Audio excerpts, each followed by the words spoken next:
এটা অটোমেটিক ঘড়ি, তো অটোমেটিক ঘড়ি চালানোর কিছু সিস্টেম আছে, যেহেতু এটা ব্যাটারি নেই। তো এটা প্রথমে আপনি প্রতিদিন যে কোনো এক সময় এটা চাবিটাই পিছন দিকে মুচড়ে, যেভাবে নাট খোলেন ওইভাবে মুচড়ে খুলবেন।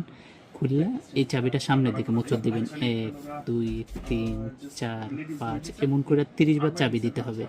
মানে দিনে 30 বার মুচড়াইতে হবে এভাবে, 1 2 3 4 এরকম করে 30 বার চাবি দিলে 2 দিনে আর ঘড়িটা বন্ধ হবে না। এখন আসি ডেট ঠিক করার সিস্টেম। এই যে চাবিটা যে খোলা হয়েছিল না, ডেটটা যদি হালকাভাবে একটা টান দেন চাবিটা, তাহলে এই যে ডেট চেঞ্জ হবে। ওই যে দেখেন ডেট চেঞ্জ হইতেছে, হ্যাঁ দেখা যাচ্ছে।